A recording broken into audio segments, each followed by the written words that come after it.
L'évangéliste Matthieu, avec peu de mots, mais plein de vérité, rapporte la naissance de notre Seigneur et Sauveur Jésus-Christ, par laquelle, étant Fils éternel de Dieu avant les siècles, il est apparu dans le temps comme un Fils d'homme. Il avait rappelé les générations de ses ancêtres, depuis Abraham jusqu'à Joseph, l'époux de Marie.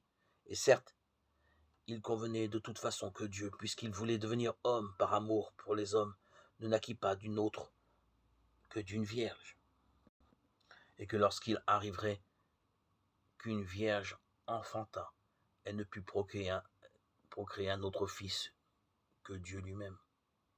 Voici, dit le prophète, que la vierge concevra et elle enfantera un fils. On lui donnera le nom d'Emmanuel, qui se traduit Dieu avec nous. Isaïe 7,14, Matthieu 1, 23. Le nom du Sauveur, Dieu avec nous, donné par le prophète, signifie les deux natures de son unique personne. En effet, celui qui est Dieu, né du Père avant tous les siècles, c'est lui-même qui est Emmanuel à la fin des temps, c'est-à-dire Dieu avec nous.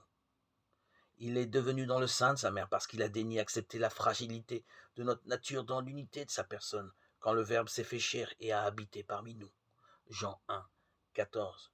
C'est-à-dire qu'il a commencé d'une manière admirable à être ce que nous sommes, sans cesser d'être ce qu'il était, en assumant notre nature de façon à ne pas perdre ce qu'il était en lui-même.